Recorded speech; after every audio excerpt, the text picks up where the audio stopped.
இட்லி தோசைக்கெல்லாம் என்னதான் side dish 1000 இருந்தாலும் கறி குழம்பு, மீன் குழம்பு மாதிரியான டேஸ்ட் வேறு எதுலேயுமே வராது. இன்கேஸ் நீங்கள் வெஜிடேரியனாக இருக்கீங்க, இல்லை அமாவாசை கிருத்திகை அன்றைக்கெல்லாம் ஏதாவது இந்த மாதிரி கறி குழம்பு சாப்பிட்ணுன்னு ஆசையாக இருந்துச்சுன்னா அன்றைக்கி இந்த பட்டாணி குருமா செஞ்சு பாருங்கள். அவ்வளோ டேஸ்ட்டாக இருக்கும். கண்டிப்பாக ரிக்ரெட் பண்ணவே மாட்டீங்க. ரொம்ப ஈஸியான ரெசிபி அண்ட் ரொம்ப கம்மியான டைம்லேயே இதை நம்ம செஞ்சிடலாம். பட்டாணி ஊற வைக்கிறதுக்கு மட்டும்தான் உங்களுக்கு டைம் எடுக்கும், மற்றபடி ரொம்ப சீக்கிரம் செஞ்சிடலாம். ஹாய் ஃப்ரெண்ட்ஸ், நான் உங்கள் காயத்ரி, ஷெஃப் அண்ட் ட்ரைனிங் சேனலுக்காக இந்த ரெசிபி பண்ணுறதுக்கு 1 டேபிள் ஸ்பூன் அளவுக்கு கசகசா தண்ணியில் நல்லா ஒரு 1/2 அன் ஹவர் ஊற வச்சு எடுத்திருக்கேன். மிக்ஸி ஜாரில் அதை அப்படியே சேர்த்துக்கலாம். கூடவே அரை மூடி அளவுக்கு தேங்காய், 2 பழுத்த தக்காளி, மீடியம் சைஸ் தக்காளி எடுத்திருக்கேன். இது எல்லாத்தையும் சேர்த்து நல்லா மையாக அரைச்சிக்கலாம் மிக்சியில். இன்கேஸ் உங்கள் ஜாரில் ரொம்ப மையாக அரைக்க முடியாது அப்படின்னா தேங்காய் பாலை தனியாக எடுத்துக்கோங்க. தக்காளியும் கசகசாவையும் நல்லா அரைச்சி எடுத்துக்கோங்க. ஒரு பாத்திரத்தில் 3 டேபிள் ஸ்பூன் அளவுக்கு தேங்காய் எண்ணெய் எடுத்திருக்கேன். இது கூட இந்த ஹோல் ஸ்பைசஸ் எல்லாத்தையும் சேர்த்து நல்லா பொரிய விட போகிறோம். இந்த கல்பாசி ரொம்ப முக்கியமானது. அதே மாதிரி இந்த ஹோல் ஸ்பைசஸ் எல்லாம் போடும்போது கேஸை லோ ஃப்ளேமில் வச்சுக்கோங்க. அப்போ தான் அதோட எசன்ஸ் நல்லா இறங்கும், கரிஞ்சு போகாமல் இருக்கும். 2 மீடியம் சைஸ் வெங்காயம் நல்லா தின்னாக ஸ்லைஸ் பண்ணியிருக்கேன். கூடவே 3 பச்சை மிளகாய் கீரி சேர்த்துருக்கேன். 1 கைப்பிடி அளவுக்கு புதினா இலை அதையும் சேர்த்துருக்கேன். இது எல்லாத்தையும் சேர்த்து நல்லா ப்ரௌன் ஆகிற வரைக்கும் வதக்கி எடுத்துக்கலாம்.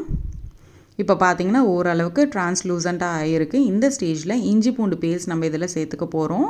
2 டேபிள் ஸ்பூன் அளவுக்கு இஞ்சி பூண்டு பேஸ்ட் சேர்த்துக்கிறேன். இஞ்சியும் பூண்டும் சம அளவு எடுத்திருக்கேன். உங்களுக்கு எந்த ஃப்ளேவரில் எப்படி பிடிக்குமோ அந்த மாதிரி மாற்றி சேர்த்துக்கோங்க.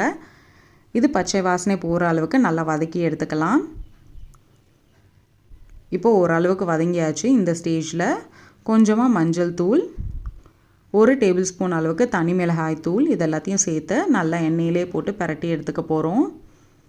இந்த மாதிரி எண்ணெயிலே போடும்போது அந்த மசாலா எல்லாம் சீக்கிரமாக வதங்கி பச்சை ஸ்மெல் எல்லாம் போயிடும். அடுத்ததாக நம்ம அரைச்சி எடுத்து வச்சுருக்க இந்த தேங்காய், தக்காளி, கசகசா விழுது இதையும் சேர்த்து நல்லா வதக்கி எடுத்துக்கலாம். தக்காளியோட பச்சை மணம் ஈஸியாகவே போயிடும் இந்த மாதிரி நீங்கள் சேர்க்கும்போது. இந்த கசகசா ஒரு திக்னஸ்க்காகவும் ஒரு ரிச் ஃப்ளேவருக்காகவும் தான் நம்ம சேர்க்குறோம். தேங்காயும் அதே காரணத்துக்காக தான். இது நல்லா வதங்கி லைட்டாக எண்ணெய் பிரிஞ்சு வர அளவுக்கு வதக்கி எடுத்துக்க போகிறோம்.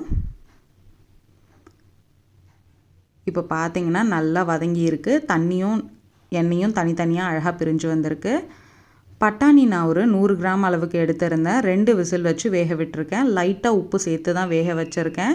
இது வரைக்கும் நான் இந்த ரெசிப்பியில் இன்னும் உப்பே சேர்க்கலை, இதுக்கப்புறம் தான் சேர்க்க போகிறேன். இப்போ பார்த்தீங்கன்னா பட்டாணி வேக வச்ச தண்ணியோடவே சேர்த்து இதை நல்லா கொதிக்க விட போகிறோம். உங்களுக்கு எந்த அளவுக்கு தண்ணி வேணுமோ தண்ணியும் சேர்த்து அட்ஜஸ்ட் பண்ணி கொதிக்க விட்டுக்கலாம். இப்போ உப்பு பாருங்கள். உங்களுக்கு இன்கேஸ் உப்பு பத்தலைன்னு தோணுச்சுன்னா இந்த ஸ்டேஜில் போட்டுக்கலாம்.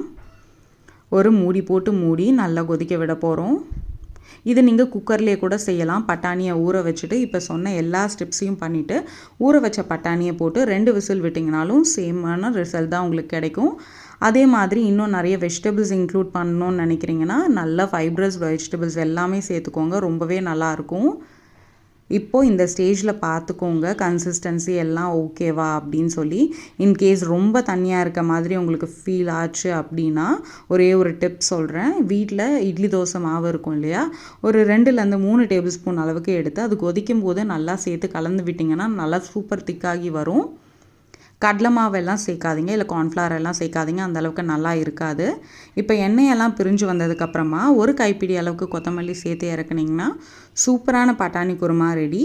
இந்த ரெசிபி உங்களுக்கு பிடிச்சிருந்தா உங்களோட ஃப்ரெண்ட்ஸ் அண்ட் ஃபேமிலிக்கு ஷேர் பண்ணுங்கள். மறக்காமல் என்னோடய சேனலுக்கு சப்ஸ்கிரைப் பண்ணுங்கள். தேங்க்யூ.